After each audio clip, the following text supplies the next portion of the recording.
नमस्कार विद्यार्थियों, कैसी चल रही है आप सबकी तैयारी। देखो, जहाँ तक हमने बात करी थी वैदिक साहित्य की, उसमें संहिताएं हमारी कंप्लीट हो गई, ब्राह्मण ग्रंथ हो गए और उपनिषदों पर हम बात करने वाले थे। आरण्यक ग्रंथ आपके पाठ्यक्रम में ग्रेड फर्स्ट में लगाए हुए नहीं है तो हम उनको नहीं पढ़ रहे हैं। जहाँ पे किसी संदर्भ की बात आती है, जैसे उपनिषद है वो किसी आरण्यक का भाग है या ब्राह्मण ग्रंथ का भाग है, तो उसको हम देख रहे हैं। तो आज हमारे सामने जो प्रकरण है वो उपनिषद, जैसे आपके पाठ्यक्रम में लगा रखा है वेद ब्राह्मण प्रमुख उपनिषदाम। ग्रंथ वैदिक संहिताएं, ब्राह्मण ग्रंथ और प्रमुख उपनिषद। पर्टिकुलर कोई उपनिषद हमारे पाठ्यक्रम में लगा नहीं रखा है, सिर्फ कठोपनिषद प्रथम अध्याय, कठोपनिषद के प्रथम अध्याय की प्रथम वल्ली लगा रखी है, तो उसको हम डिटेल से अध्ययन करेंगे। और उपनिषद का जो सार रूप में हमें अध्ययन करना होगा, क्योंकि प्रमुख उपनिषद लगा रखा है। तो प्रमुख उपनिषद में अब कोई पर्टिकुलर उपनिषद नहीं है, तो हमें सारे के सारे पढ़ने हैं, जिसमें हम पढ़ते हैं देखो किस वेद का कौन सा उपनिषद है और किस में कौन सी विशेष बात है। क्योंकि आप अच्छी तरह जानते हो कि उन्होंने लिख रखा है कि सामान्य अध्ययन, लेकिन प्रश्न बहुत गहराई से पूछे जाते हैं। तो विशेष बातें, वैसे तो उपनिषद एक एक उपनिषद बहुत बड़ा है, अपने आप में एक ग्रंथ का ग्रंथ ही है ये मान लो, लेकिन इतना उनको हमें कोई विद्वान नहीं बनना है। हमें बस जो विशेष बातें हैं, महत्वपूर्ण बातें हैं जो परीक्षा में पूछी जाती हैं और आजकल जिस तरह का प्रश्न पत्र है उस हिसाब से हमें देखना है। पहले तो आपको पता होना चाहिए कि हमने देखा था कि वेद है वो स्तुतिपरक ग्रंथ है। ऑल ओवर वेद जो वैदिक संहिताएं हैं वो स्तुतिपरक ग्रंथ हैं। दूसरी बात, जो हमारे आरण्यक जो ब्राह्मण ग्रंथ हैं वो कर्म कांड वाले ग्रंथ हैं, विधि यानी यज्ञ परक ग्रंथ है। तो चारों का प्रतिपाद्य विषय आपको पता होना चाहिए। पिछली बार राजस्थान कॉलेज लेक्चरर में प्रतिपाद्य विषय पूछ लिया था कि मिलान वाला प्रश्न आया था कि चारों वैदिक संहिताएं, ब्राह्मण ग्रंथ, आरण्यक और उपनिषद, और चारों का प्रतिपाद्य विषय उनके सामने दिया हुआ था, तो मिलान करना था। तो एक सामान्य सी बात है और हम गहराई से अंदर सब चीजों को रटते हुए रह जाते हैं। तो सामान्य अध्ययन मतलब आपको अपने देखने का दृष्टिकोण बदलना होगा। आजकल जो प्रश्न आते हैं वो तथ्यात्मक नहीं आकर समझ पर आधारित होते हैं। जैसे कठोपनिषद में से प्रश्न आया था कि वो एक मंत्र दे दिया था, तो मतलब ऐसे पूछे जाता है कि ये मंत्र किस ग्रंथ से है। लेकिन पिछली बार ये पूछ लिया था जो कि ये मंत्र की एक लाइन दे दी कि इसमें किस बारे में बात की गई है, शरीर की नश्वरता के बारे में या आत्मा चिर स्थायी है इस बारे में। तो मतलब तर्क पे आधारित, समझ पर आधारित प्रश्न भी पूछ लिए जाते हैं साहित्य में भी। तो सब चीजों का हमें पता होना चाहिए। तो जैसे मान लो हमारी वैदिक संहिताएं थी, वो किस प्रकार के ग्रंथ हैं, स्तुतिक परक ग्रंथ हैं, उनमें देवों की स्तुति की गई है। दूसरी बात, जो ब्राह्मण ग्रंथ है उनका प्रतिपाद्य विषय विधि है। विधि मतलब यज्ञ की विधि, यज्ञ से संबंधित संपूर्ण बातें ब्राह्मण ग्रंथ में। आरण्यक जो है वो प्राण विद्या से संबंधित ग्रंथ है, यानी रहस्य विद्या से संबंधित ग्रंथ है।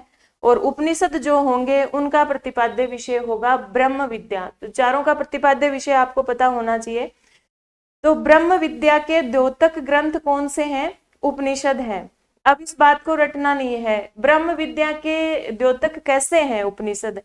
ये देखो, जो भी उपनिषद ग्रंथ है ना, कोई सा भी आप उपनिषद उठा लो, चाहे कठोपनिषद हो, चाहे तैत्तिरीय उपनिषद हो, चाहे ईशावास्य उपनिषद हो, एक उपनिषद को गहराई से अध्ययन करके देख लो, उसमें जो बात होगी वो मोक्ष प्राप्ति की होगी। मतलब उसमें हर उपनिषद में यही बताया गया है कि ब्रह्म सत्य है, जगत मिथ्या है। यानी ये संपूर्ण जगत कैसा है? मिथ्या है, एक झूठ है, मोह माया है और कुछ भी नहीं है।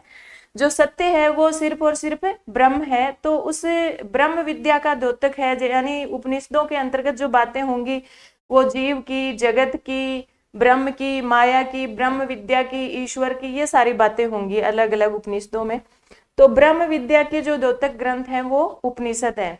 दूसरी बात ये आती है कि उपनिषद है वो किस प्रकार के ग्रंथ है।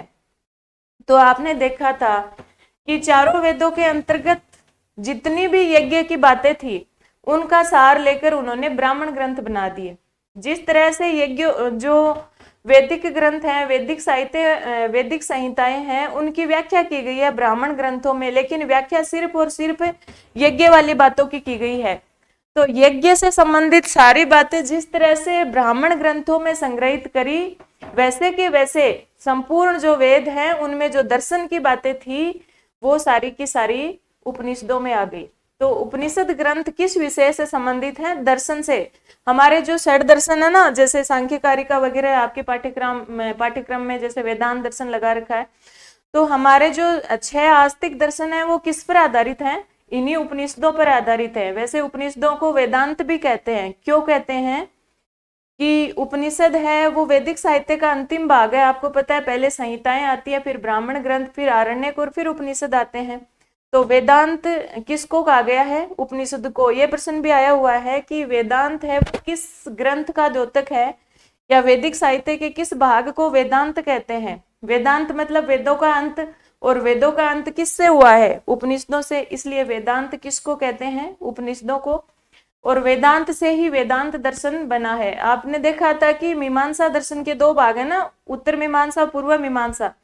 पूर्व मीमांसा में वैदिक संहिताएं, ब्राह्मण ग्रंथ और आरण्यकों का वर्णन है, और जो उत्तर मीमांसा है उसमें उपनिषदों का वर्णन है, उपनिषदों से संबंधित है, और उसी उत्तर मीमांसा को वेदांत दर्शन कहा गया है। इसीलिए ये उपनिषद और वेदांत दर्शन अपने आप में जुड़ा हुआ है, उपनिषदों को ही वेदांत कहा गया है।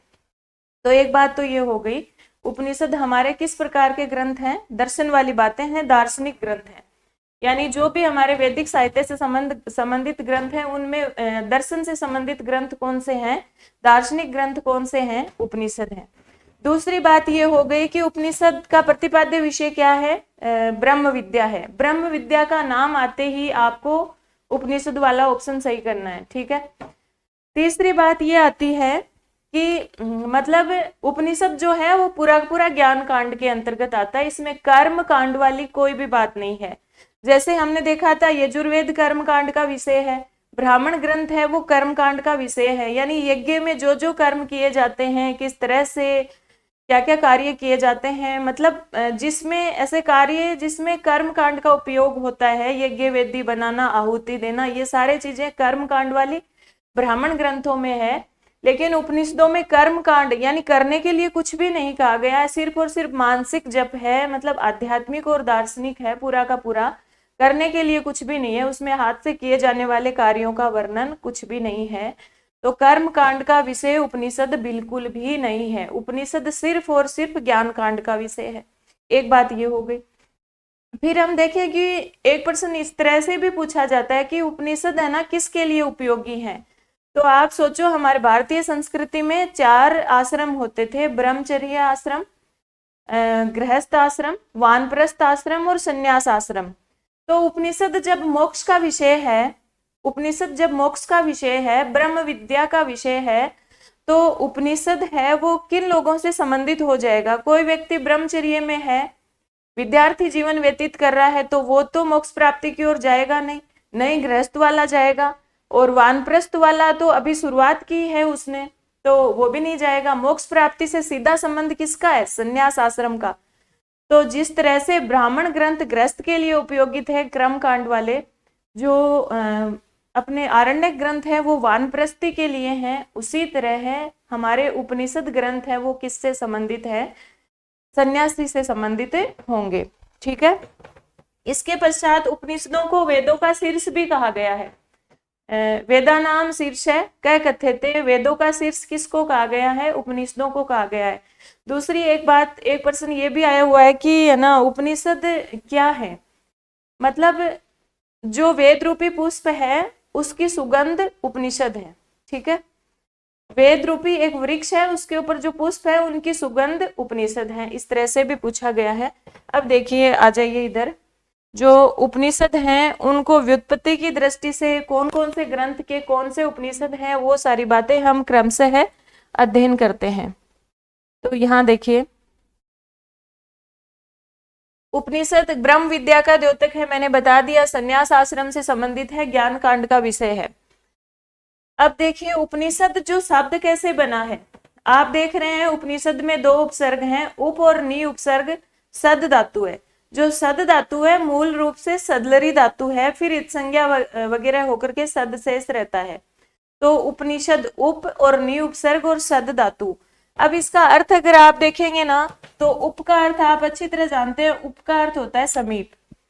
सिर्फ हम शाब्दिक अर्थ जान रहे हैं यहाँ पर उपनिषद का। उप होता है समीप, उप माने समीप, नी यानी निष्ठा पूर्वक, और सद धातु आस अर्थ में, बैठना अर्थ में होती है। तो किसके समीप, यहाँ पर अर्थ लिया है गुरु के समीप, गुरु के पास निष्ठा से बैठना, किसके लिए, तत्व ज्ञान के लिए। और आगे क्विप प्रत्यय भी जुड़ा है इसमें, उप और नी उपसर्ग सद धातु, और क्विप प्रत्यय सद या सदलरी धातु भी आ सकता है वहां पे, दोनों एक ही है। तो क्विप प्रत्यय लगा है और इस तरह से उपनिषद शब्द बना है, तत्व ज्ञान के लिए गुरु के पास निष्ठा से बैठना, ये इसका अर्थ लिया गया है, सामान्य अर्थ। अब देखो आदि शंकराचार्य, उपनिषद का नाम आए तो आपको आदि शंकराचार्य का नाम मतलब याद रखना है, क्योंकि एकमात्र जो उपनिषदों के प्रामाणिक और जो प्राचीन भाष्यकार हैं वो शंकराचार्य ही हैं। तो आदि शंकराचार्य ने उपनिषद शब्द की व्याख्या की है, और व्याख्या करके शाब्दिक अर्थ है वो ब्रह्म विद्या बताया है कि उपनिषदों का शाब्दिक अर्थ क्या है, ब्रह्म विद्या। और व्याख्या इस प्रकार से की है कि जो सद धातु है वो सदलरी विसरण गति अवसाधनेसु, 3 नाम लिए हैं उन्होंने। क्या नाम दिए हैं, जो सदलरी धातु है उसके 3 अर्थ लिए हैं, विसरण, गति और अवसाधन। ये तीनों आएंगे परीक्षा में, आपसे प्रश्न पूछेगा कि उपनिषद की जो सदलरी धातु है उसमें कौन सा अर्थ इसका नहीं है, तो वो विसरण, गति और अवसाधन 3 ऑप्शन आपको देगा और चौथा कोई भिन्न होगा, तो ध्यान रखना, विसरण गति अवसाधनेसु। अब देखो इनका अर्थ देखिए, देखो विसरण मानी तो होता है नाश, गति यानी होती है, गति यानी प्राप्ति, और अवसाधन यानी शिथिल होना, नष्ट हो जाना।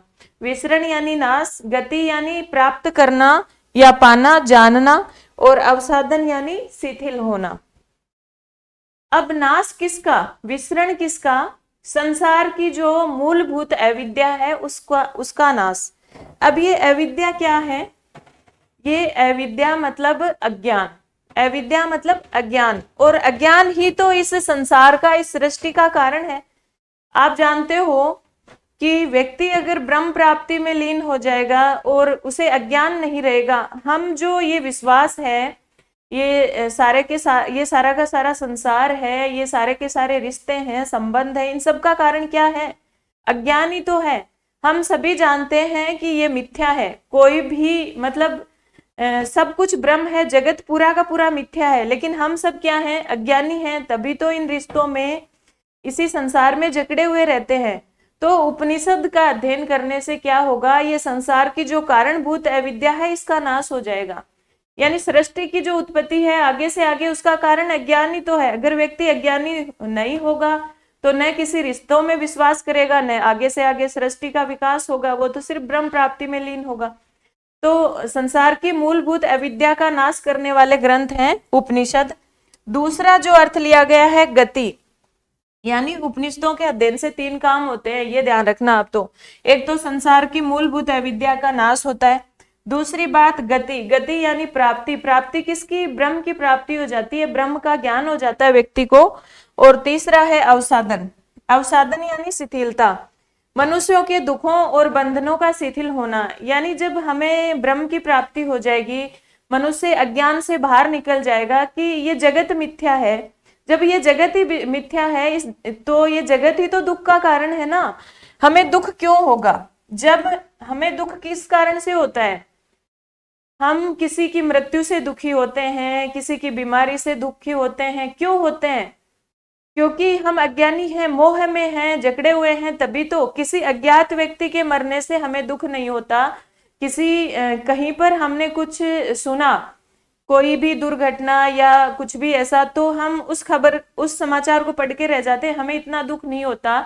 लेकिन कोई हमारा निकट व्यक्ति है, निकट संबंधी है, तो उसकी मृत्यु से दुख होता है। ऐसा क्यों, मनुष्य ही वो है, मनुष्य ही वो है, ऐसा इसलिए क्योंकि उसके प्रति हमारा मोह है, और मोह का कारण क्या है, अज्ञान है।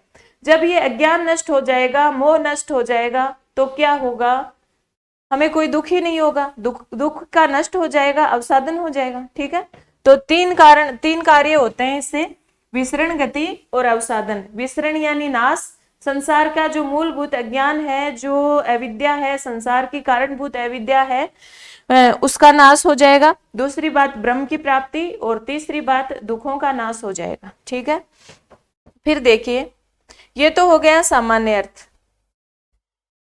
अब उपनिषद के बारे में क्या क्या बात आती है, ये मैं आपको पहले बता चुकी हूं कि उपनिषद को वेदांत भी कहते हैं। क्यों कहते हैं? क्योंकि ये वेदों का अंतिम भाग है, वेदों का अंतिम भाग है, इसलिए वेदांत कहते हैं। ठीक है, दूसरी बात, भारतीय षड दर्शन का आधार भी यही ग्रंथ है। अभी अभी मैंने आपको बताया, जो हमारे जो आस्तिक दर्शन है ना, उनके आधार उपनिषद है, क्योंकि वेदों के अंदर से सारी की सारी दर्शन वाली बातें लेकर के उपनिषद बना दिए गए। अब एक महत्वपूर्ण बात यह भी आती है कि उपनिषदों को प्रस्थान त्रयी में स्थान दिया गया है। देखो, जब बात आती है त्रयी की, तो हम देखते हैं वृहत त्रयी, लघु त्रयी। वृहत त्रयी में हमारे 3 बड़े ग्रंथ आते हैं, किसी ने किरातार्जुनियम, शिशुपाल वदम और नेषदीय चरितम। लघु त्रयी की बात आती है तो हम 3 ग्रंथ पढ़ते हैं जो कालिदास के हैं, तीनों के तीनों आप सभी जानते हैं, रघुवंश, कुमार संभवम और मेघदूतम, ये तीनों है। उसी तरह एक ग्रंथ है प्रस्थान त्रयी।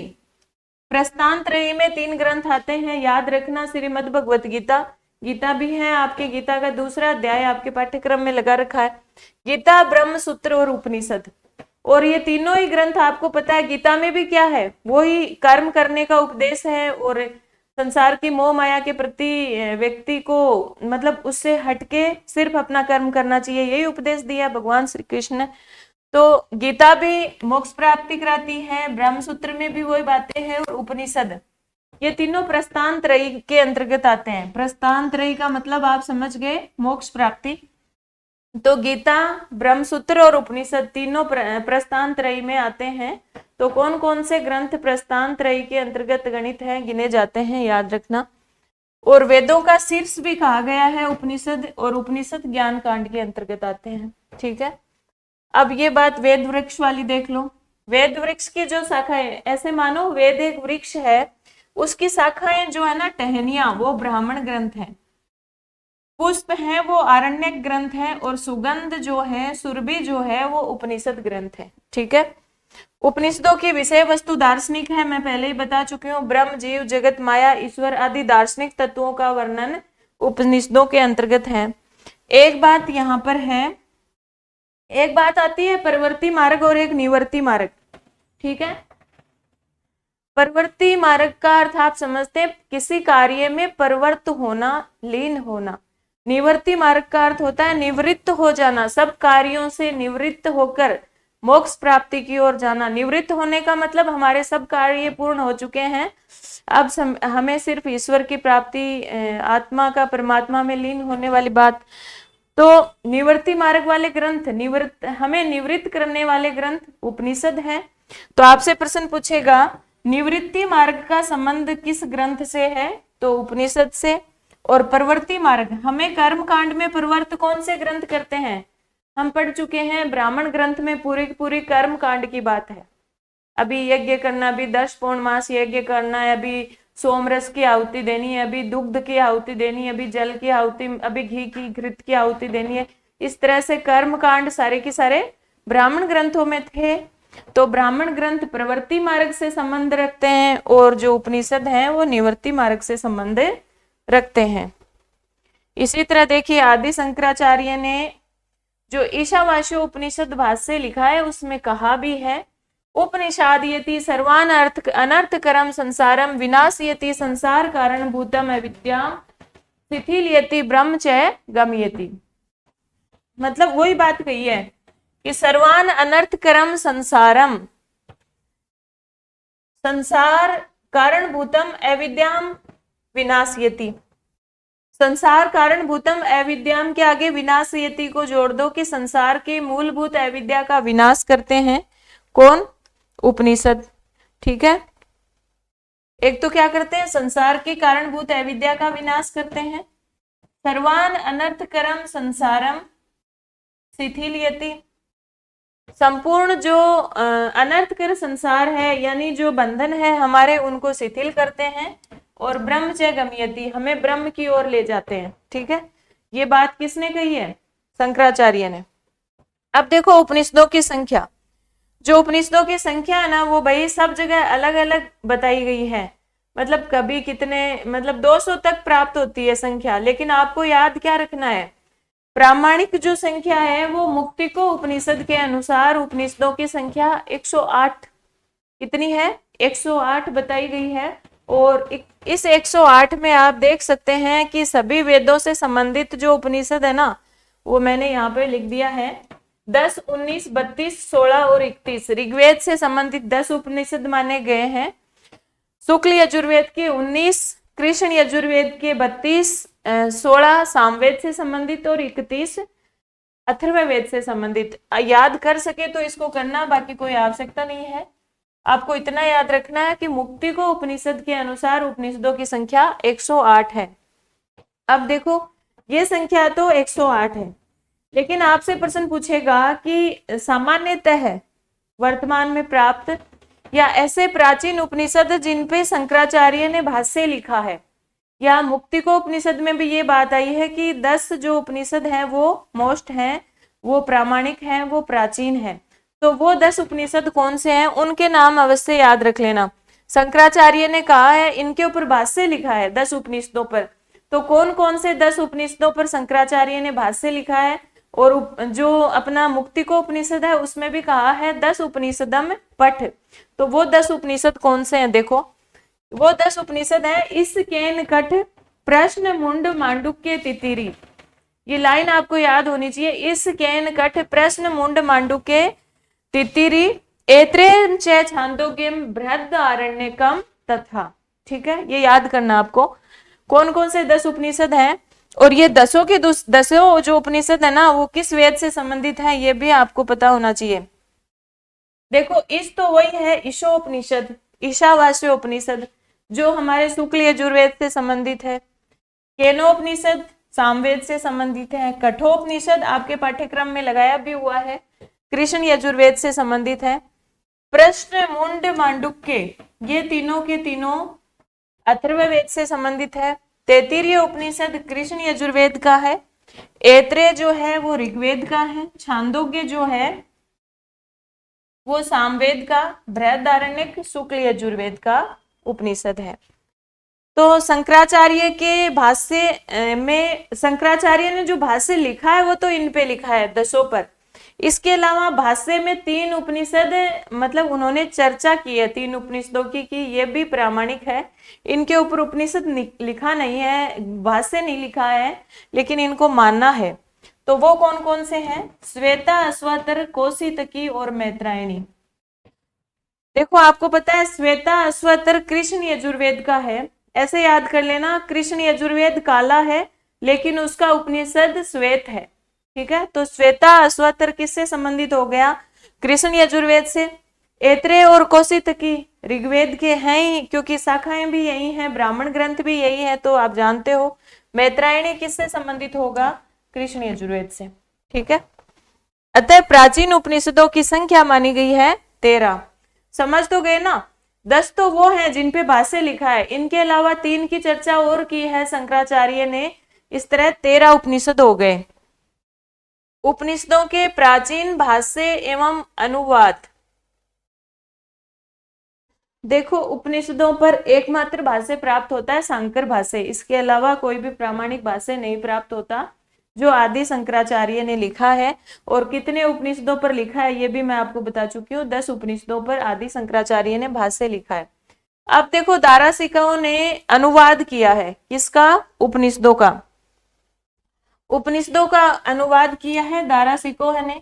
और आपको पता है, अगर हिस्ट्री पढ़ी है तो पता है कि दारासिकों जो थे वो कौन थे? शाहजहां का पुत्र और औरंगजेब के बड़े भाई थे। ठीक है, और इन्होंने 50 उपनिषदों का फारसी में अनुवाद किया है। और किस नाम से किया है? सिर ए अकबर के नाम से। और इसका अर्थ है महान रहस्य, यानी उन्होंने कहा है कि उपनिषद महान रहस्यमयी किताबें हैं, और इस नाम से उसका अनुवाद कर दिया। तो अनुवाद करने वाले, फारसी में अनुवाद करने वाले कौन है? उपनिषदों का दारासिको। कितने उपनिषदों को किया है ये भी याद रखना, 50। और उपनिषदों को दार्शनिक कविता कहा है विंटरनिड ने।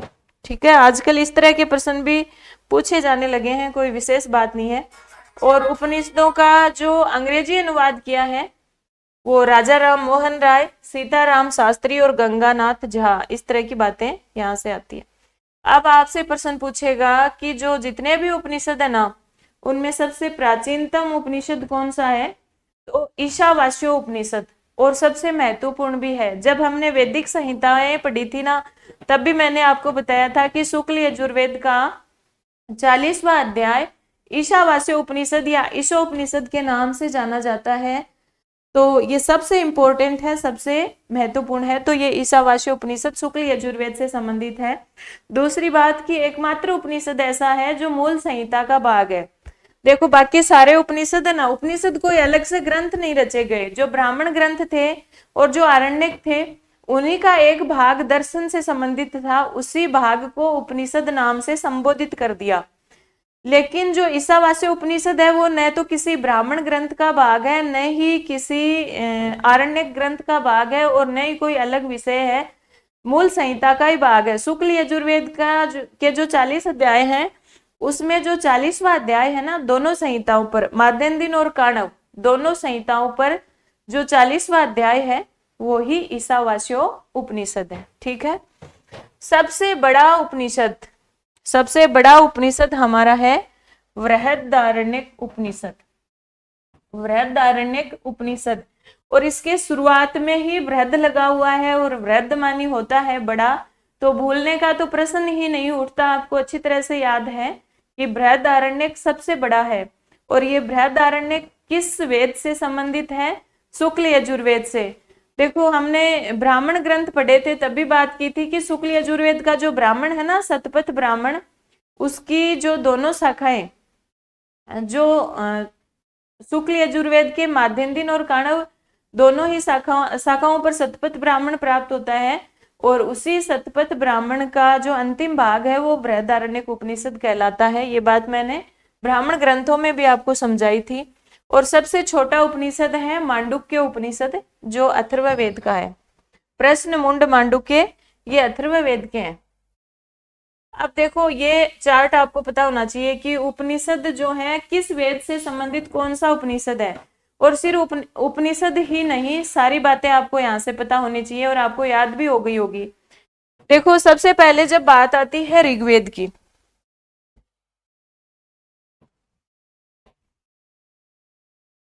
ऋग्वेद की जहां बात आती है, उसमें जो ऋग्वेद जो है उसमें हमने देखा था ऋग्वेद की शाखाएं कौन कौन सी हैं, ऋग्वेद के ब्राह्मण ग्रंथ कौन कौन से हैं, ऋग्वेद के आरण्यक ग्रंथ कौन कौन से हैं। और अब बात आती है उपनिषदों की।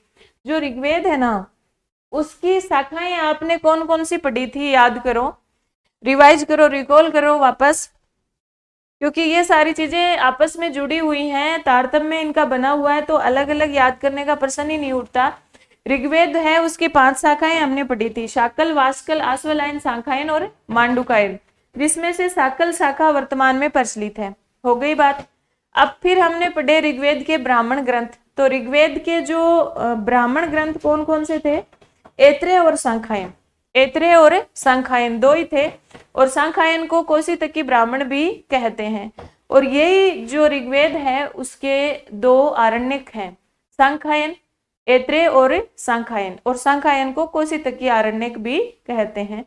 और वही बात यहाँ पर है, उपनिषद है 3, एक तो ऐत्रेय, एक कौशितकी, सांखायन शाखा से संबंधित है कौशितकी, और जो एक वास्कल उपनिषद भी है, क्योंकि वास्कल शाखा जो है ना, शाकल, वास्कल, आश्वलायन, सांखायन और मांडुकायन शाखा थी, उसमें वास्कल शाखा का और कुछ तो प्राप्त नहीं है, लेकिन वास्कल उपनिषद प्राप्त है।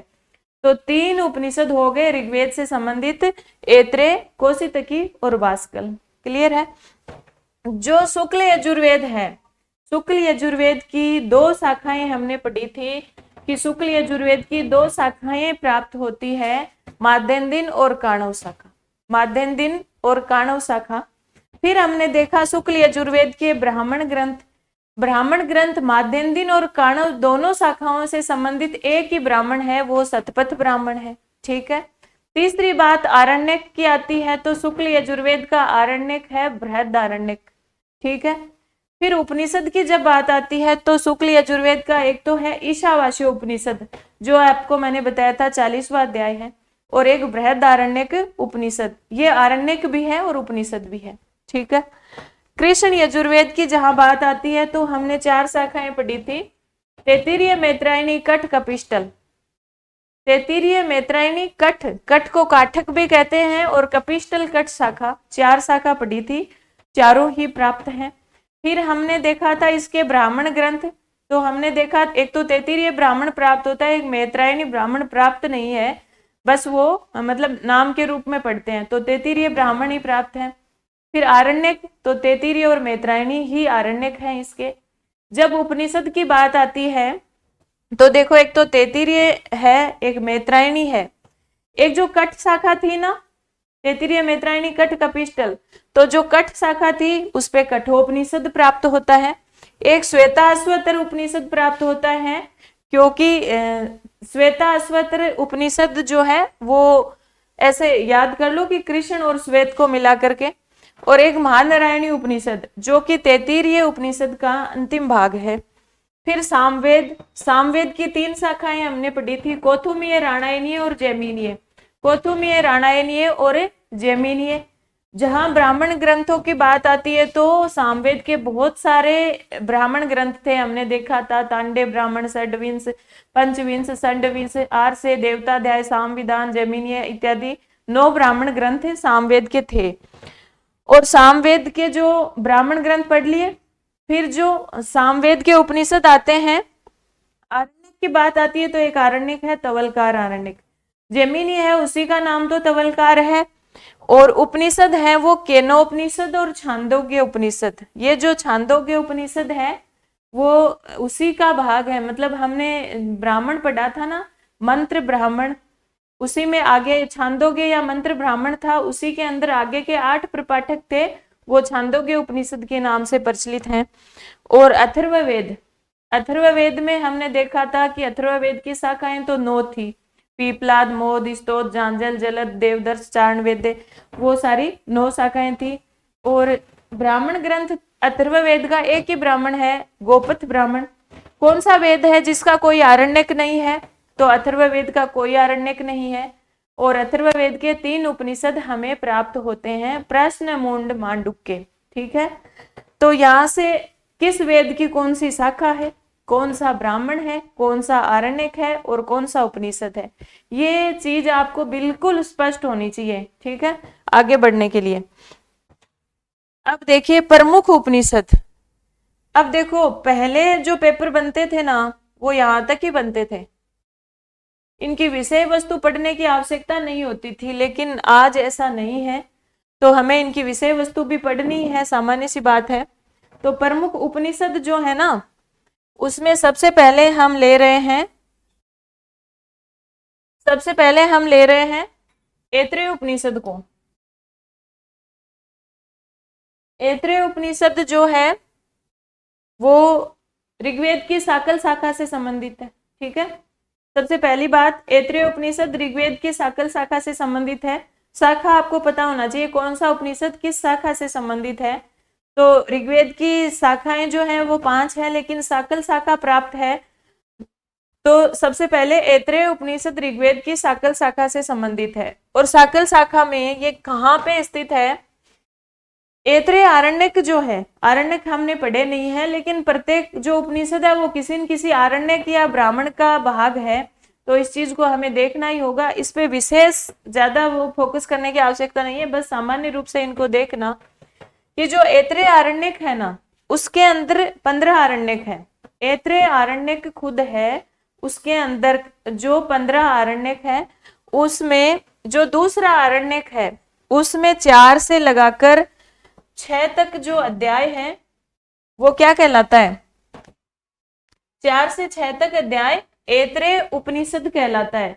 तो देखो, जब 4 से 6 तक अध्याय ऐत्रेय आरण्यक का 4 से 6 तक अध्याय ऐत्रेय उपनिषद है, उसके बीच में से उठाया गया है, तो इसमें खुद में कितने अध्याय हो गए?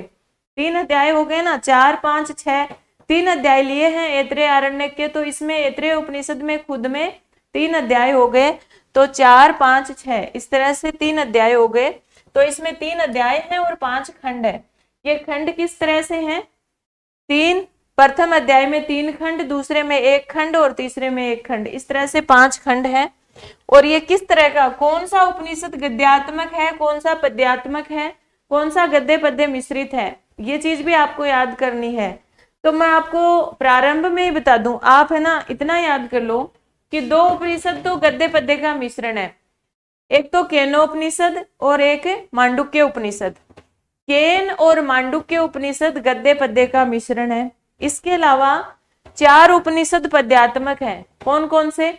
ईशावास्य उपनिषद, आपको पता है ईशावास्य उपनिषद में मंत्र ही मंत्र है, और मंत्र होने का मतलब क्या है कि ये पद्यात्मक है। तो ईशावास्य उपनिषद पद्यात्मक है, मंत्रात्मक है। इसके अलावा कठोपनिषद है, वो भी पद्यात्मक है। एक श्वेताश्वतर उपनिषद है, वो भी पद्यात्मक है। और जो महानारायणी उपनिषद है वो भी पद्यात्मक है। ठीक है, तो 3 तो कृष्ण यजुर्वेद वाले हो गए, एक शुक्ल यजुर्वेद का, ये 4 तो पद्यात्मक है, 2 गद्य पद्य मिश्रण है, केन और मांडुक्य। इसके अलावा जितने भी उपनिषद हैं सारे के सारे गद्यात्मक है। ठीक है, तो चलिए, ये गद्यात्मक उपनिषद है ऐत्रेय उपनिषद। अब देखो इसमें जो विशेष बात है ना, प्रश्न पूछा जाता है कि एक चीज आती है प्रज्ञान ब्रह्म, एक नाम आएगा प्रज्ञानम ब्रह्म, जो मंत्र है, जो सुक्ति है, जो शब्द है, किस उपनिषद से संबंधित है? तो ऐत्रेय उपनिषद की सबसे मोस्ट बात है वो है प्रज्ञान ब्रह्म। इसमें प्रज्ञान ब्रह्म का वर्णन है, इतना याद रख लेना। इसके अलावा सृष्टि उत्पत्ति का वर्णन भी है, और इसका शांति पाठ है वांग में मनसी, यानी जो ऋग्वेद के जो उपनिषद है ना उनका सबका शांति पाठ यही है, वांग में मनसी। कई बार शांति पाठ भी पूछ लिया जाता है, वो शुक्ल यजुर्वेद का ईशावास्य उपनिषद का पूछा था, ओम पूर्णम इदम वाला, तो वांग में मनसी। ये तो हो गई ऐत्रेय उपनिषद की बात।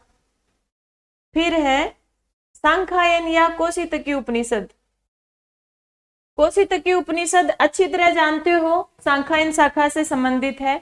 सांख्यायन और कौशितकी एक ही बात है। सांख्यायन ऋषि के गुरु का नाम था कौशितकी, तो उन्होंने अपने गुरु के नाम को अमर करने के लिए कौशितकी नाम से अपने आरण्यक को, ब्राह्मण ग्रंथ को, उपनिषद को प्रसिद्ध किया। तो कौशितकी उपनिषद सांख्यायन शाखा से संबंधित है। जो कौशितकी आरण्यक है उसके अंतर्गत जो 15 अध्याय थे उसमें अध्याय संख्या 3 से 6 तक क्या है? 3 से 6 तक हमारा कौशितकी उपनिषद है। जब 3 से 6 अध्याय कौशितकी उपनिषद है तो स्वयं कौशितकी उपनिषद में कितने अध्याय हो गए? 4 अध्याय। जो ऐत्रेय था उसमें 3 अध्याय थे, कौशितकी में 4 अध्याय हैं। ये भी गद्यात्मक है, ऐत्रेय भी गद्यात्मक है, कौशितकी भी गद्यात्मक है। और महत्वपूर्ण बात यहाँ से आती है, ये चीजें याद कर लेना आप। तो प्रश्न जो बार बार है ना नेट आदि परीक्षाओं में तो यही पूछे जाते हैं, और आजकल फर्स्ट ग्रेड का पेपर भी इसी लेवल का बनने लग गया, तो इनको याद करना आप।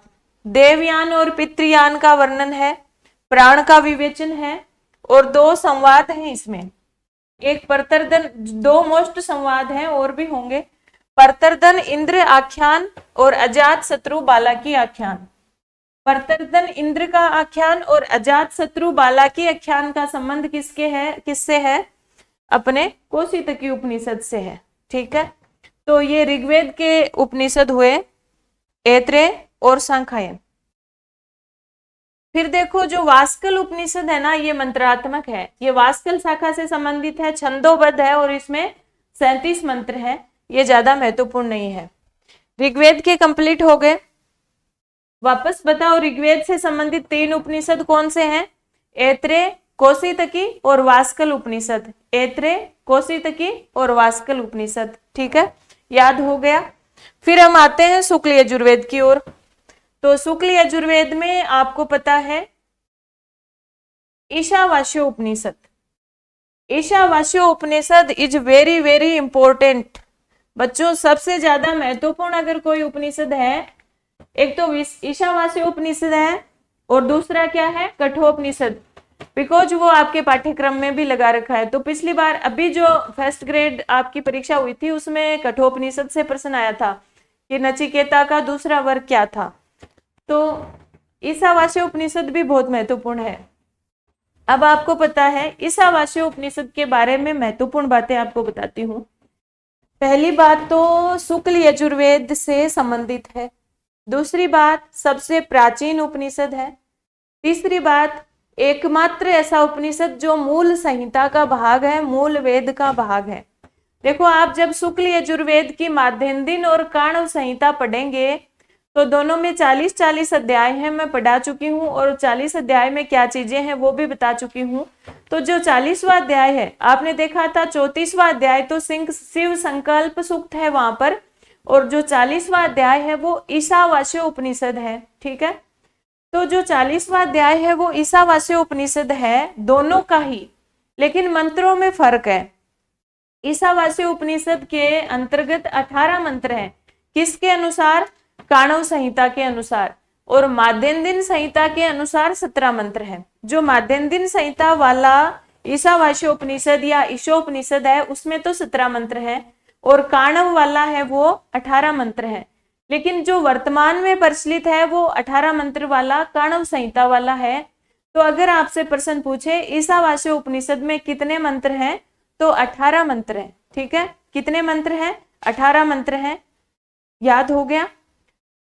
और 17 आ जाए, ऑप्शन में 18 है ही नहीं, 17 है तो फिर 17 ही करने। मैंने बता दिया जो माध्यन्दिन संहिता है उसके अनुसार तो 17 है, काण्व के अनुसार 18 है, तो 17 और 18 दोनों याद रखने हैं। लेकिन प्रचलित कौन सा है, 18 वाला। तो 18 मंत्र वाला ही जो पुस्तक हम पढ़ते हैं ना ईशावास्य उपनिषद की, जैसे कॉलेज लेक्चरर के पाठ्यक्रम में लगा रखा है ईशावास्य उपनिषद, तो हम जो किताब पढ़ते हैं, जो ग्रंथ ईशावास्य उपनिषद पढ़ते हैं, तो उसमें 18 मंत्र हमें पढ़ने होते हैं।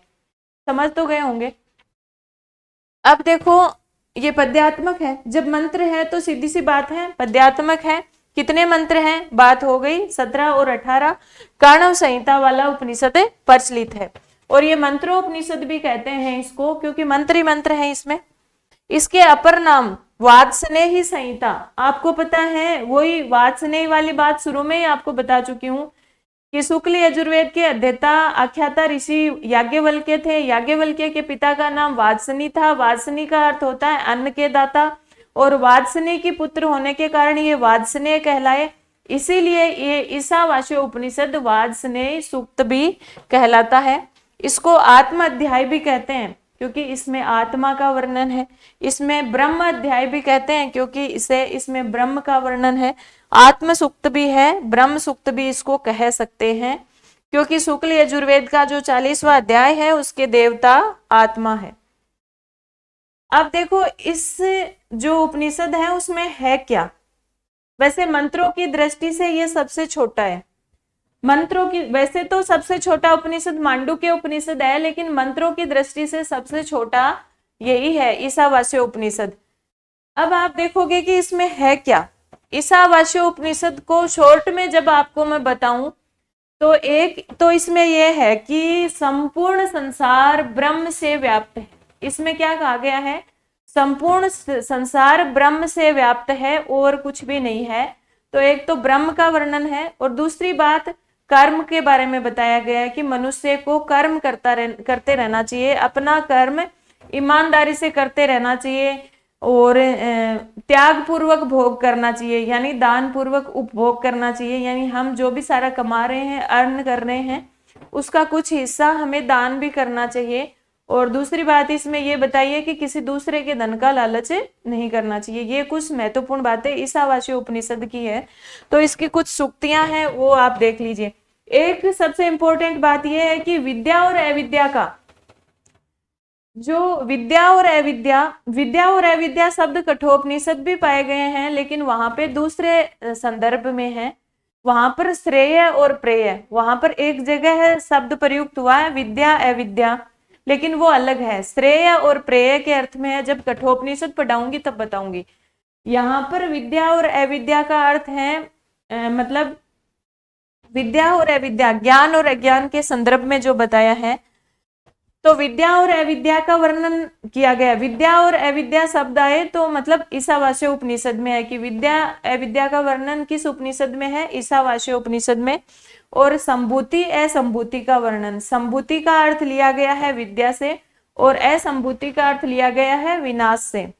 देखो जो एक संदर्भ वाक्य आता है, विद्या अमृतम अश्नुते, कहीं कहीं लिखा हुआ होता है ना किसी पुस्तक पे या कहीं पर महत्वपूर्ण सूक्ति के रूप में, विद्या अमृतम अश्नुते, वो यहीं से उठाया गया है। आपसे पूछा जाएगा विद्या अमृतम अश्नुते, ये जो सूक्ति है, ये जो मंत्र है वो कहाँ पर है लिखा हुआ है, तो ईशावास्य उपनिषद में।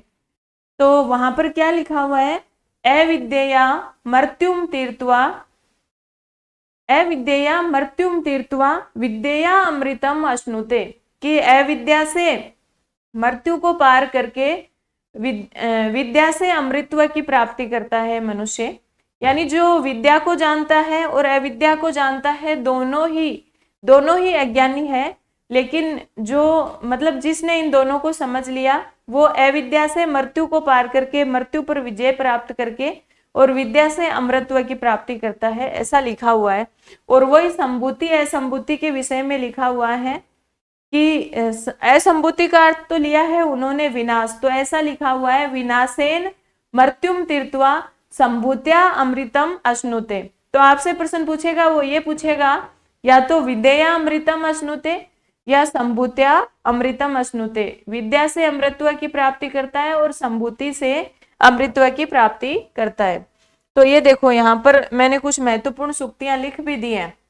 विद्या अविद्या का वर्णन, संभूति असंभूति का वर्णन, अद्वैतवाद का वर्णन, यानी ईश्वर एक है, ब्रह्म एक है, दो नहीं है, ऐसा वहां पे बताया है।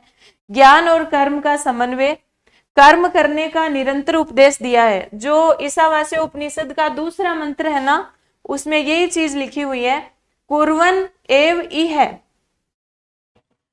कुर्वन् एव इह कर्माणि, इह यानी यहाँ पर इस श्लोक में कर्माणि कुर्वन् इह जिजी विषेद सतम समा, समा यानी वर्षों तक, सतम यानी 100, कि यहाँ पर 100 वर्षों तक जीने की इच्छा करनी चाहिए, लेकिन ऐसे पड़े पड़े नहीं, कर्म करते हुए, कि मनुष्य को जिजी विषेद जीने की इच्छा करनी चाहिए। कितने वर्ष तक, सतम समा 100 वर्ष तक, लेकिन कुर्वन् इह कर्माणि, कुर्वन् एव इह, कर्म करते हुए ही, ठीक है। तो कुर्वन् एव इह 100 वर्ष तक जीने की इच्छा कर्म करते हुए करनी चाहिए। इसका शांति पाठ है ओम पूर्णमदः पूर्णमिदं पूर्णात् पूर्णम उच्यते। और प्रथम मंत्र है वो भी कई बार सूक्ति के रूप में पूछ लिया जाता है। प्रथम मंत्र कौन सा है, ईशावास्यम इदम सर्वम यत किंचम जगत्याम जगत। क्या कहा गया है कि इसमें यहाँ पर जो संसार है उसमें ईशावास्यम इदम सर्वम, ये जो सब कुछ है वो ईशावास्यम है, ईश्वर से व्याप्त है, यानी सब कुछ ईश्वर से व्याप्त है, इसके अलावा कुछ भी नहीं है। और एक कहा है तेन तेक्तेन भुंजिता, इसी के आगे है, ये जो प्रथम मंत्र है इसी के आगे की लाइन है कि संपूर्ण संसार है वो ईश्वर से व्याप्त है, इसलिए तेन तेक्तेन भुंजिता, इसलिए त्याग पूर्वक भोग करना चाहिए, त्याग पूर्वक दान पूर्वक उपभोग करना चाहिए। माँ गृद कस्य स्विद धनम, माँ गृद, गृद यानी लालच, माँ यानी नहीं करना चाहिए, कस्य स्विद धनम, किसी के भी धन का लालच नहीं करना चाहिए। तो ईशावास्य उपनिषद में क्या बातें हैं वो समझ तो गए होंगे। ईशावास्य उपनिषद है वो मंत्रों की दृष्टि से सबसे छोटा है, सबसे प्राचीन उपनिषद है, मूल संहिता का भाग है, शुक्ल यजुर्वेद का 40वां अध्याय है, माध्यन्दिन संहिता के अनुसार 17 मंत्र है, काणव के अनुसार 18 मंत्र है, मंत्र होने के कारण पद्यात्मक है और इसमें कर्म का उपदेश है। ब्रह्म जो है ना ईश्वर का, यानी संपूर्ण संसार ईश्वर से व्याप्त है, ब्रह्म से व्याप्त है, ये बताया है। कर्म करने का उपदेश है।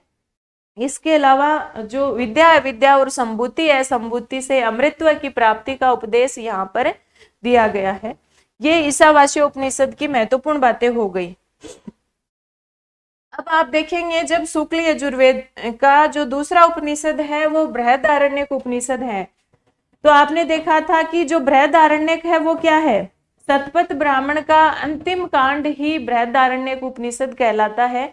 और शतपथ ब्राह्मण शुक्ल यजुर्वेद की माध्यन्दिन और काणव दोनों संहिताओं पर प्राप्त होता है। तो जो बृहदारण्यक उपनिषद है वो भी दोनों से संबंधित हो गया ना, माध्यन्दिन और काणव दोनों से संबंधित हो गया। शुक्ल यजुर्वेद का शतपथ ब्राह्मण भी दोनों शाखाओं से संबंधित है और ये उपनिषद भी दोनों शाखाओं से संबंधित है, क्योंकि शतपथ ब्राह्मण का ही एक भाग है, अंतिम भाग है, वो बृहदारण्यक उपनिषद है। शतपथ ब्राह्मण के अंतिम 6 अध्याय है वो बृहदारण्यक उपनिषद कहलाते हैं। तो इस तरह से अंतिम 6 अध्याय अगर बृहदारण्यक उपनिषद कहलाते हैं तो बृहदारण्यक उपनिषद में कितने अध्याय हो गए, 6 हो गए। सीधी सी बात है, शतपथ ब्राह्मण के अंतिम 6 अध्याय हटा करके बृहदारण्यक उपनिषद के नाम से पढ़े जाते हैं, इतनी सी बात है।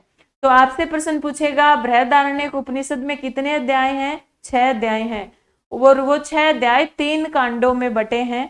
यानी जो पहला और दूसरा अध्याय है, पहला और दूसरा अध्याय है वो प्रथम कांड के नाम से जाना जाता है, जिसको मधु कांड कहते हैं।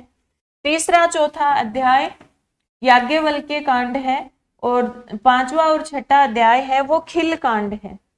मधु कांड, याज्ञवल्क्य कांड और खिल कांड।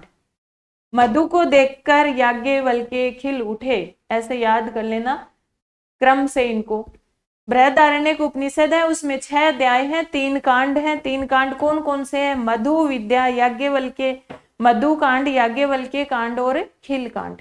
ठीक है।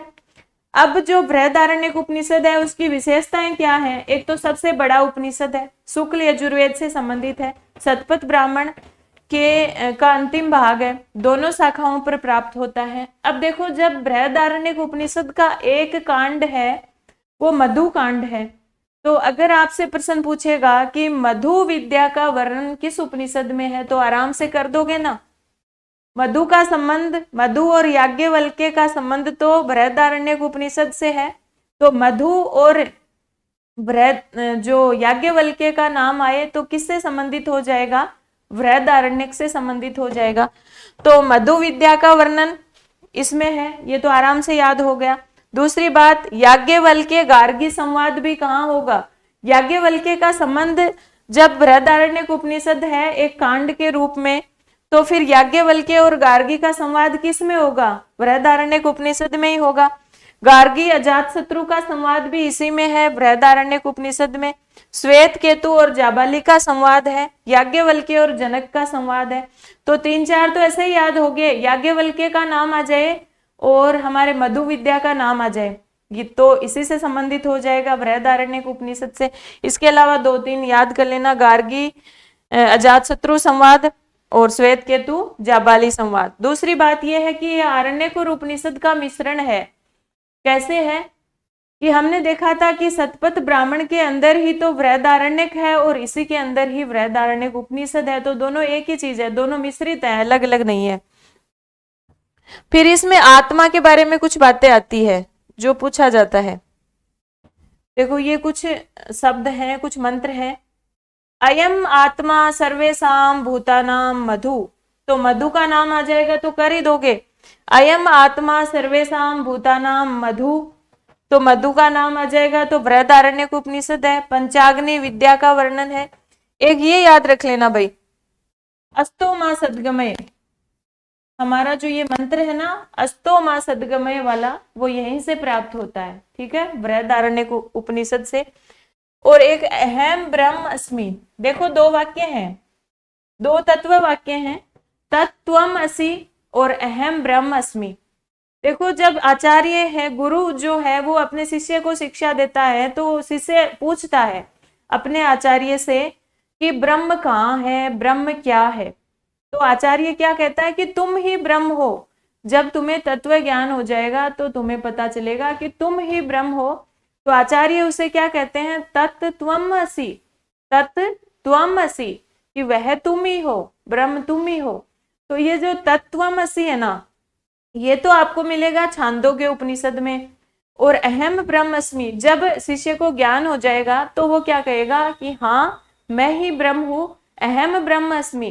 तो ये जो अहम ब्रह्म अस्मि जो प्राप्त होता है वो बृहदारण्यक उपनिषद में, और तत्त्वम असि वो प्राप्त होता है छांदोग्य उपनिषद में। ठीक है, तो हो गया यहां से।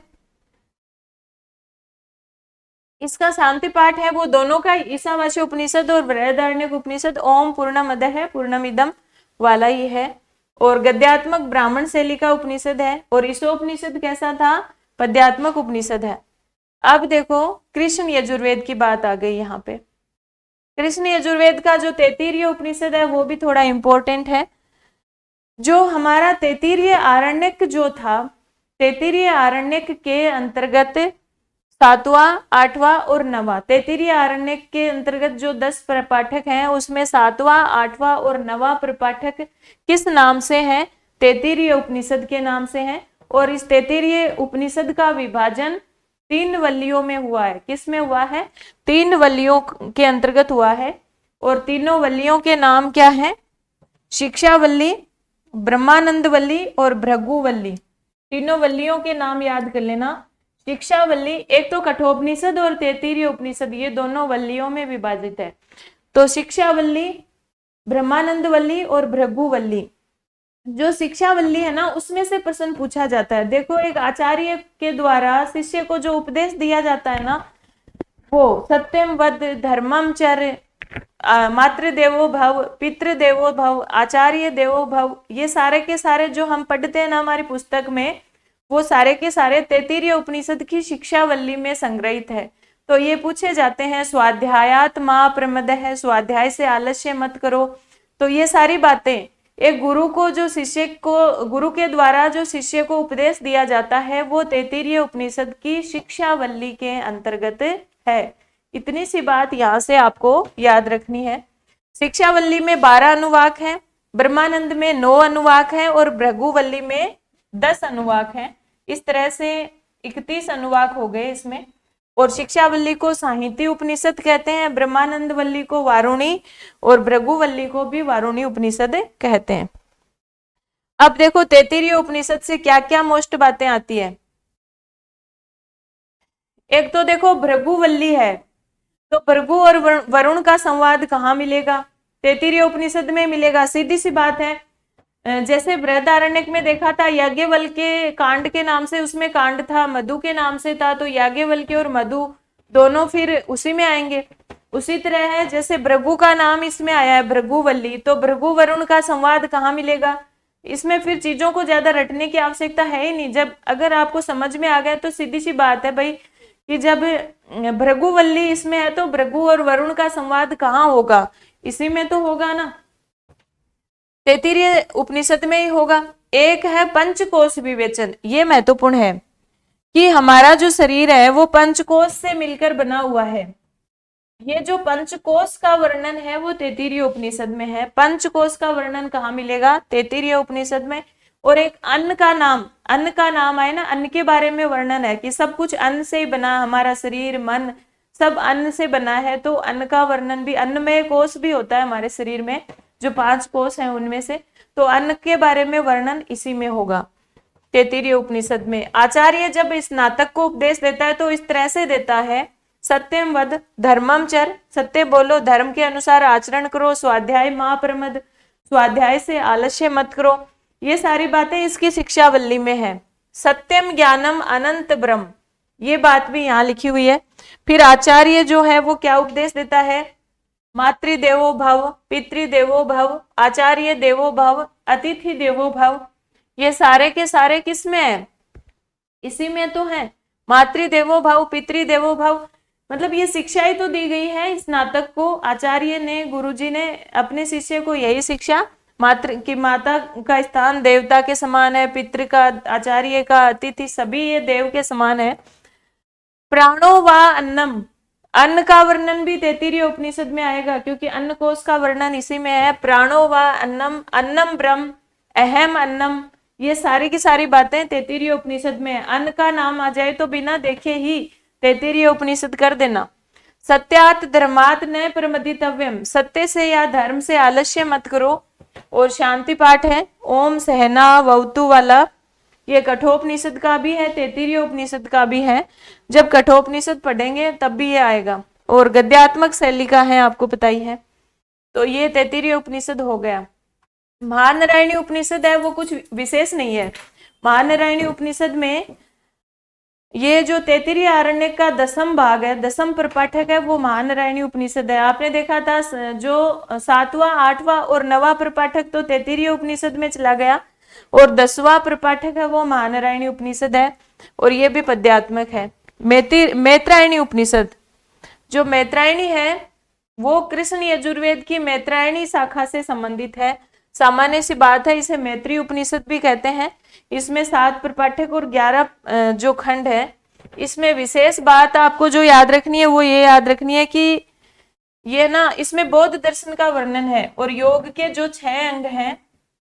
देखो जो मैत्रायणी उपनिषद है उसमें बौद्ध के बारे में, बौद्ध दर्शन का वर्णन है, लेकिन आगे जो अपना श्वेता अश्वतर उपनिषद आएगा ना, वो भी दर्शन से संबंधित है। तो दोनों के अंदर कंफ्यूज नहीं होइएगा।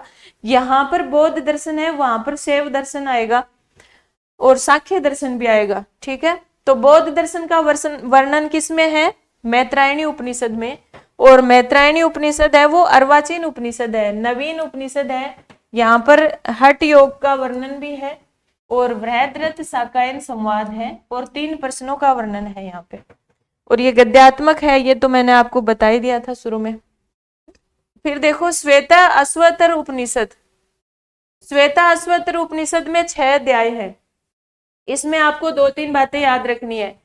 एक तो ना सांख्य और वेदांत की एकता का वर्णन है, दूसरी बात सांख्य दर्शन का वर्णन है, तीसरी बात जो शिव से संबंधित शैव धर्म से संबंधित अगर कोई बात आएगी तो वो श्वेता अश्वतर उपनिषद के अंतर्गत आपको करनी है। यानी इसमें शिव का, रुद्र का और शिव का वर्णन है, और यहाँ पर शिव को माई नाम से, मायावी नाम से संबोधित किया गया है, ठीक है। तो यही बातें यहाँ पे महत्वपूर्ण है, बाकी ज्यादा नहीं। और एक ये है ना, ये याद रख लेना आप, ये मंत्र आता है कई बार, अजाम एकाम लोहित शुक्ल कृष्णाम, अजाम एकाम लोहित शुक्ल कृष्णाम। यहाँ पे सत्य रज और तम का वर्णन है।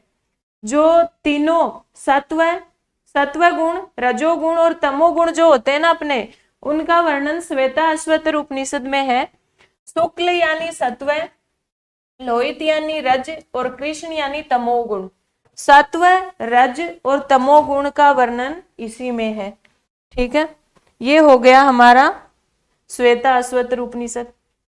अब देखो कठोपनिषद जो है ना, वो पूरा हम पढ़ेंगे। प्रथम अध्याय प्रथम वल्ली हमारे पाठ्यक्रम में लगा रखा है, तो सामान्य रूप से यहाँ देख लीजिए। ये कृष्ण यजुर्वेद की कट शाखा से संबंधित है। इसमें 2 अध्याय हैं, प्रत्येक में 3-3 वल्ली है। इस तरह से 2 अध्याय और 3-3 वल्लियां, यानी 6 वल्लियां हो गई। और मंत्र इसमें पूरे हैं, 120 मंत्र हैं। यानी तीनों वल्लियों में कितने कितने मंत्र हैं, वो सारे मंत्र मिला के 120 मंत्र हैं। प्रथम अध्याय की प्रथम वल्ली में 29 मंत्र हैं। 29, 25, 17, 29, 25, 17 और 15, 15, 19, ऐसे आपको याद रखना है। मतलब 6 जो वल्लियां हैं उसमें। और प्रथम अध्याय की प्रथम वल्ली में 29 मंत्र हैं। 39 जो मंत्र हैं उनको आपको याद रखना है कि 29 मंत्र जो है वो प्रथम अध्याय की प्रथम वल्ली में है। इसमें है ना क्या होता है कि वो पूरी कहानी तो हम जब कठोपनिषद पढ़ेंगे ना तब मैं आपको बताऊंगी। यम नचिकेता वाला संवाद है। फिर नचिकेता है वो 3 वरदान मांगता है यम से। तो ऐसा प्रश्न कई बार पूछा जाता है कि 3 वरदान का वर्णन किस उपनिषद में है, तो कठोपनिषद में है। और इसमें आत्मा के बारे में वर्णन है कि जो मतलब इस बार प्रश्न आया था ना, वो ऐसे आया था कि भाई नचिकेता है वो यम से दूसरे वरदान के रूप में क्या मांगता है। तो वो प्रथम वर के रूप में तो मांगता है कि मेरे पिता शांत मन वाले हों, मेरे ऊपर क्रोध नहीं करें। यम के पास जाकर मांगता है वर 3। और दूसरे वर में वो मांगता है स्वर्गीय अग्नि जो है, स्वर्गीय अग्नि है, उसकी चयन की विद्या, उसमें ईंटों का प्रकार, ईंटों का स्वरूप, उसके बारे में पूछता है। और तीसरे वरदान में वो मांगता है कि मरने के बाद में आत्मा का क्या होता है, मरने के बाद में आत्मा कहाँ जाती है, यहाँ रहती है, उस लोक में जाती है, क्या क्या उसका होता है, वो सारी बातें। तो वो आत्मा का सारा उपदेश उसको देते हैं यम, किसको, नचिकेता को। तो उस बीच में क्या होता है कि जो यम है वो उसको कहते हैं कि तू आत्मा का उपदेश रहने दे, तू और कुछ मांग ले, सब कुछ मांग ले, धन ऐश्वर्य मोह माया सब कुछ संसार में, जीवन मांग ले, हजारों वर्ष तक तू जी, बहुत सारा धन मांग ले, अप्सराएं सब कुछ मांग ले, लेकिन इस आत्मविद्या को छोड़ दे। तो उसके बीच में जो उनकी बातें होती हैं उनमें कुछ सूक्तियां आती हैं कि जैसे जो नचिकेता कहता है कि ये शरीर तो नश्वर है, कहता है ना कि वो अपने पिता को कहता है पहले तो कि सस्यम इव, जो सस्यम इव यानी फसल की भांति पकता रहता है शरीर और पुनः उत्पन्न होता रहता है, लेकिन आत्मा तो अजर अमर है। तो वो सारी बातें सूक्तियों के रूप में हमारे सामने आती है पेपर में। जैसे वो क्या कहता है, यम नचिकेता का संवाद यहाँ पर है, 3 वरदान का वर्णन है, अग्नि विद्या का वर्णन है, मृत्यु का रहस्य कि मृत्यु के बाद में शरीर का क्या होता है, और श्रेय या प्रेय का वर्णन। ये बहुत मोस्ट है कि श्रेय प्रेय का वर्णन किस उपनिषद में है। श्रेय का मतलब होता है श्रेष्ठ, हमारे लिए श्रेष्ठ क्या है, श्रेष्ठ क्या है, आत्मविद्या, मोक्ष की प्राप्ति, ब्रह्म विद्या। और प्रेय क्या है, प्रेय मतलब जो हमें अच्छा लगता है। हमें अच्छा क्या लगता है, जो श्रेष्ठ है हमें अच्छा नहीं लगता, वो कठिन मार्ग है, हमें तो प्रेय अच्छा लगता है। प्रेय क्या है, भोग विलास भौतिक इच्छाएं। तो भोग विलास भौतिक इच्छाएं उनको प्रेय के नाम से संबंधित किया है, और वो जो ब्रह्म वाला कठिन मार्ग है उसको श्रेय के नाम से संबोधित किया है। तो ये श्रेय और प्रेय जो है उसका वर्णन कठोपनिषद में है। ये प्रश्न कई बार परीक्षा में आया हुआ है। तो ये सारी सूक्तियां हैं इसमें, किसमें, कठोपनिषद में। कठोपनिषद में जो नचिकेता है वो क्या कहता है, न इह नाना अस्ति किंचन। ये भी एक सूक्ति है कि यहाँ पर कुछ भी शेष नहीं रहता, यानी शरीर कुछ भी शेष नहीं रहता, शरीर नष्ट हो जाता है, बार बार आता रहता है, जाता रहता है, इस संसार में कुछ भी हमारे लिए नहीं रखा है। न वित्तेन तर्पणियो मनुष्य। फिर वो क्या कहता है, वित्तेन, जब यम कहते हैं ना बहुत सारा धन ले लो, तो कहता है वित्त से, धन से मनुष्य कभी भी संतुष्ट नहीं हो सकता, धन की लालसा बढ़ती रहती है, मनुष्य को धन से कभी संतुष्ट नहीं किया जा सकता। ये बात भी नचिकेता, किसने क्या बात बोली है वो भी प्रथम अध्याय की प्रथम वल्ली में आपको याद होनी चाहिए एक एक बात। तो ये नचिकेता कहता है न वित्तेन तर्पणियो मनुष्य। फिर वो क्या कहता है, न जायते न म्रियते, कि न तो उत्पन्न होती है और न ही मरती है। कौन है, आत्मा। आत्मा न तो कभी उत्पन्न होती है न ही मरती है। न हन्यते हन्ने माने शरीरे, शरीर के नष्ट हो जाने पर आत्मा को नहीं मारा जा सकता। ठीक है, यही बात श्रीमद् भगवद गीता में भी है। और नचिकेता क्या कहता है, सस्यमेव मरते पच्यते सस्यमेव अजायते। सस्य यानी फसल, जो घास फूस है ना, उसकी तरह शरीर नष्ट होता रहता है और फिर से उगता रहता है, यानी फिर से जन्म लेता रहता है। आत्मा कभी नष्ट नहीं होती, शरीर नष्ट होता रहता है और फिर से जन्म लेता रहता है। न हन्यते हन्ने माने शरीरे, यानी शरीर के मरने पर आत्मा नहीं मरती है। उत्तिष्ठ जागृत प्राप्य वरान निबोधत, उठो जागो और अपने श्रेष्ठ की प्राप्ति करो। ये बात भी इसी में है, कठोपनिषद में। और ओम का वर्णन भी है। और एक चीज ये देखो, दूरम एते विपरीते विशुचि अविद्या या च विद्येति ज्ञाता। ये मैंने यहाँ पर इसलिए लिखा है कि जो ईशोपनिषद है ना, उसमें भी विद्या अविद्या का वर्णन है और यहाँ पर भी विद्या अविद्या का लिया गया है। तो विद्या और अविद्या का वर्णन वहां पर दूसरे संदर्भ में, वहां पे क्या कहा गया है, विद्या अमृतम उष्णुते, विद्या से अमृतत्व की प्राप्ति होती है। और यहाँ पे कहा गया है अविद्या और विद्या जो है वो श्रेय और प्रेय, अविद्या है जो प्रेय है और विद्या है वो श्रेय है। तो दूरम एते विपरीते विशुचि, ये दोनों एक दूसरे के विपरीत है, ऐसी बात यहाँ पर कही गई है। और रथ रूपक का वर्णन है। कई बार प्रश्न ये पूछा जाता है कि रथ रूपक का वर्णन है वो किस उपनिषद में है, तो कठोपनिषद में है।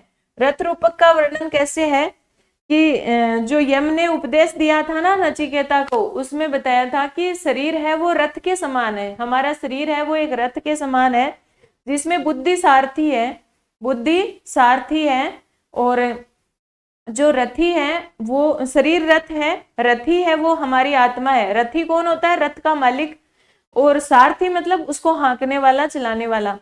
तो बुद्धि तो हमारी सारथी है और आत्मा रथी है। आत्मा जैसे कहती है बुद्धि वैसे ही कार्य करती है, तो आत्मा रथी है और बुद्धि सारथी है। तो रथ रूपक की कल्पना की गई है। ये कठोपनिषद है और इसके प्रथम अध्याय की प्रथम वल्ली का हम विस्तार से अध्ययन भी करेंगे। फिर है सामवेदीय उपनिषद। सामवेदीय उपनिषद है, आपको पता है सामवेद से संबंधित दो उपनिषद प्राप्त होते हैं, एक छांदोग्य और एक केन। तो आपने जब मंत्र ब्राह्मण पढ़ा था तब आपने देखा था कि जो मंत्र ब्राह्मण है उसके अंदर 10 प्रपाठक हैं। उसमें ऊपर के जो 2 प्रपाठक थे वो तो मंत्र या छांदोग्य ब्राह्मण कहलाते हैं, और प्रपाठक संख्या 3 से 10 तक जो 8 प्रपाठक हैं वो छांदोग्य ब्राह्मण के नाम से कहलाते हैं। तो छांदोग्य उपनिषद के नाम से कहलाते हैं। तो आप यहाँ देखेंगे कि छांदोग्य उपनिषद क्या है। छांदोग्य ब्राह्मण के 3 से लेकर 10 तक प्रपाठक हैं वो छांदोग्य उपनिषद कहलाते हैं। ठीक है, यानी 10 प्रपाठक हैं पूरे के पूरे, समझ रहे हैं ना? 10 प्रपाठक हैं, उसमें 2 तो है ना ब्राह्मण है और 8 उपनिषद है।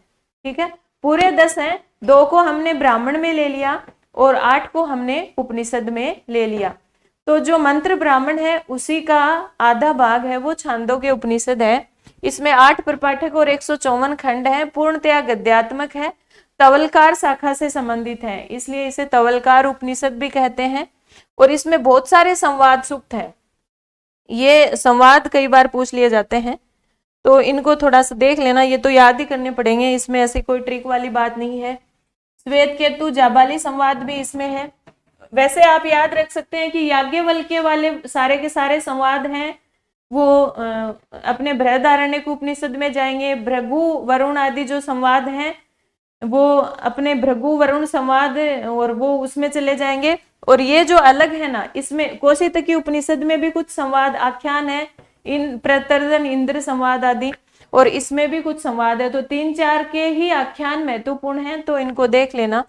श्वेत केतु जाबाली का संवाद है, श्वेत केतु आरुणि का संवाद है, नारद सनत कुमार का आख्यान है, इंद्र विरोचन आख्यान है, सत्यकाम जाबाली की कथा है, और देव मधु की उपासना भी यहाँ पर है।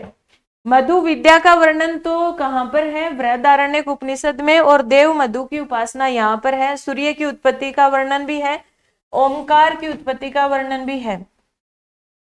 और एक ये याद रख लेना, सर्वम खलु इदम ब्रह्म और तत्वम अस्मि। आपने देखा होगा अहम ब्रह्म अस्मि जो तो बृहदारण्यक उपनिषद में था, और तत्वम असि ये छांदोग्य उपनिषद में है। ठीक है, बृहदारण्यक उपनिषद में हमने क्या पढ़ा था? अहम ब्रह्म अस्मि, और यहाँ क्या कह रहा है? तत्वम अस्मि, वह तुम हो, और वहां कहा गया था मैं ब्रह्म हूं। ठीक है, और सर्वम खलु इदम ब्रह्म, सब कुछ ये ब्रह्म ही है, ये बात भी छांदोग्य उपनिषद में है।